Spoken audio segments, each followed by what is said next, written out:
Happy New Year! Nandito tayo ngayon sa Winnipeg Human Rights Museum. Then the Forks, makita natin the Forks. Nandun din may ice skating rink. Ano? Ano?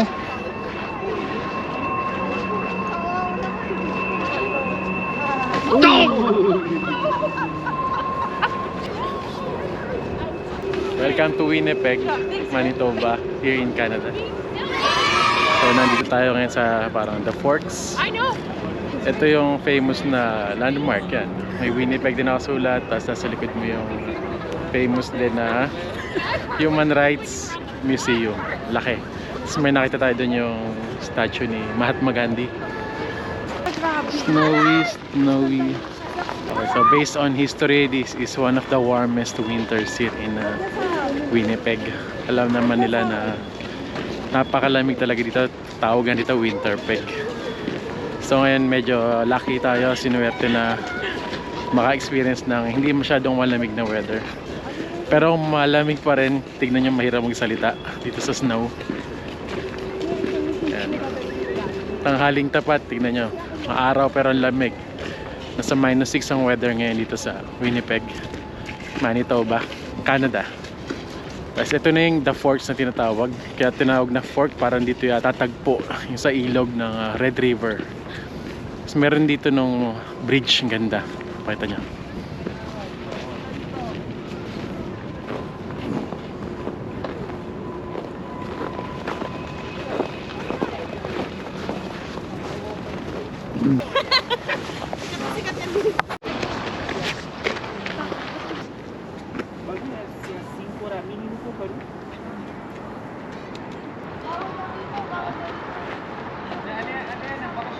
Yan, dito tayo sa Winnipeg at New Year ngayon, January 1, 2024. And shout out nga pala sa Suncor, yung agency na tumulong sa amin para makarating dito sa Canada. Lalagay ko yung link dyan sa description. Pwede nyo silang kontakin, pwede silang kausapin kung interesado kayo magpunta dito sa Canada. Yan.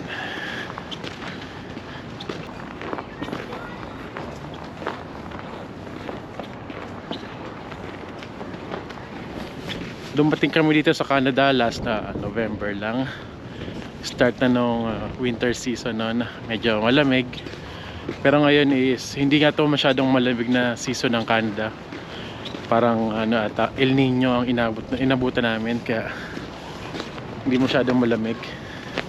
Importante lang naman dito kung winter season is dress up. Thermal, sweatshirt, tapos isang magandang winter coat, okay na yan. Tapos yung sapatos nyo, winter boots, tapos thermal socks. Tapos gagamit din kayo ng thermal sa sa legs. And medyo mahirap magsalita kasi sobrang lamig talaga. Tsaka iingatan nyo dito yung mga icy road. Kapag medyo clear, makinis yung kalsada, yan yung kakadulas. Dapat ingat lagi. Huwag masyadong mabilis maglakad o magpatakbo na sasakyan. Yan, may Children's Museum din pala dito sa The Forks. Bali, totoo nga pala yung sabi nila, pag nandito sa Canada, syempre kailangan natin mag-survive. So kailangan natin magtrabaho. Mostly magtatrabaho talaga dito. Kasi pag uwi, wala ka naman masyadong gagawin kasi masyadong malamig sa labas. Hindi yung tatambay ka sa mall, tatambay ka sa labas. Walang ganoon dito. Pero kung gusto niyo ng peaceful environment, maganda ang facility ng schools, tapos yung Medicare, okay naman sa Canada. So kung interesado kayo, comment kayo dyan sa baba. And don't forget to subscribe to my channel and check out my other videos. Lamig, hirap magsalita dito sa labas. Ano yung hangin. Tapos ang everyday na gagawin nyo dito is mag-check ng weather conditions everyday, kung ilang temperature ba, ilan yung wind chill. Importante yon kasi iba yung temperature, iba yung feels like. Tuloy medyo malakas yung hangin dito sa The Forks. Tapos kahit nakaganto kayo, pagpapawisan kayo sa loob kasi May thermal kayong suot eh. May mall din pala dito sa The Forks. So painit muna kami dito.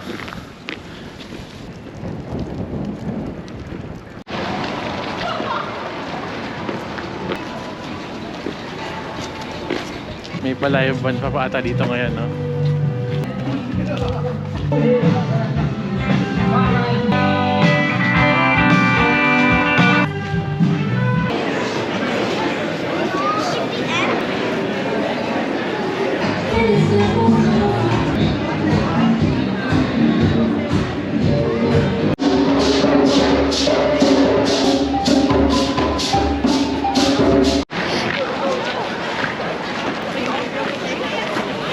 Ito pala yung skating rink. Akala ko doon sa may ilog. Skating rink dito, tapos may rentals din sila. Gusto nyo mag-rent or pwede kayo magdala sarili. Open naman siya, libre.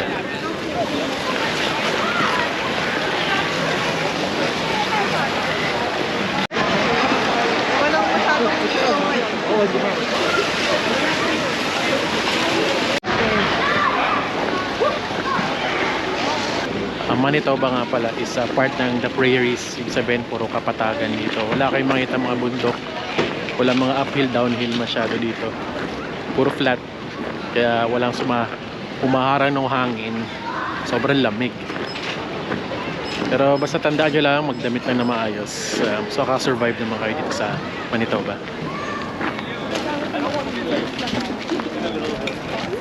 Tipi,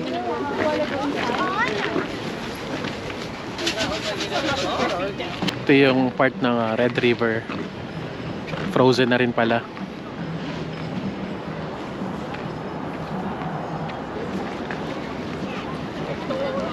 It's okay, you can say that.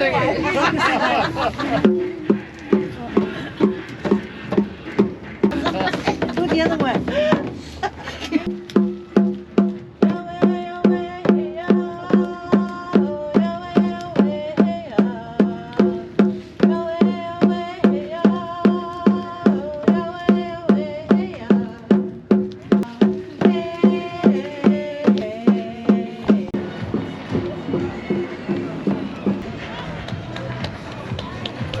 Dito, maganon din.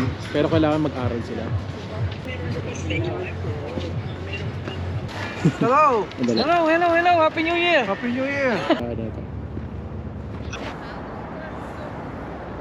Paganda lang dito sa Canada is malamig, hindi kayo pagpapawisan masyado, hindi katulad sa Pilipinas.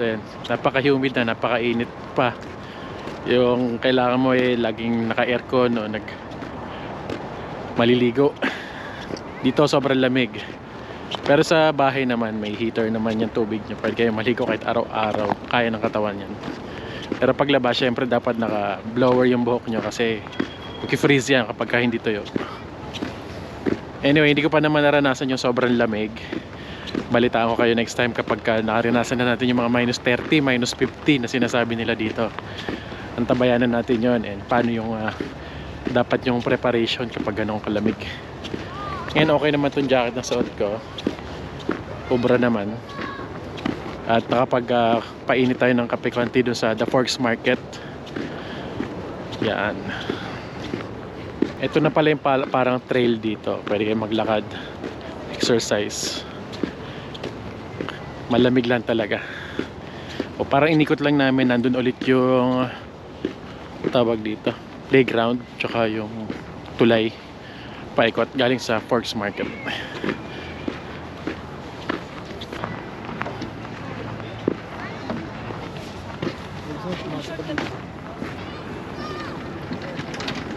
Pandapayan, pinamapag nag-slide dyan. Sit down. Hop, hop, hop. Richard Rabbit. Squeak, squeak, squeak. That's a mouse. Go Ninja Warrior. Go, go. Yan, go. No. Warrior.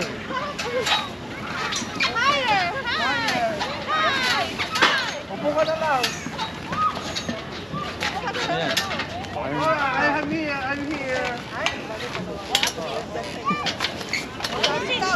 Tingnan mo, ako lang yung dalawa sila.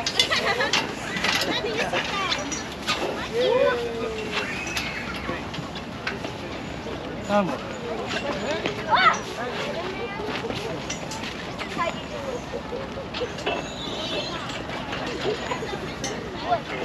Para makalaro ka. Lakas oh. Oh, sige, go. Go, Sam! Go! Sige, Gabriel. Put your legs dun sa rope. Put it on the rope. Go, ate! Abot mo yun. You can do it, ate! Komportable na ako. Go! Pababa, pababa. You're gonna go over. Can't go over it. Let's go, Sam. Let's go. Sarili pa, mabakan dito. O, ikaw, kuya. Si Didi nakaikot siya. Go, kuya.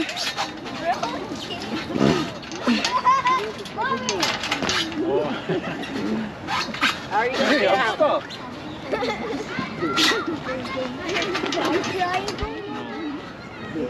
Go, kuya. You put your feet on the black rope, ha? Panis. Panis kayo sa ano yan, panis. Campfires. Ay, ba? Nakita mo ako, diba? Nasiyan. Ayun na! Patingin na!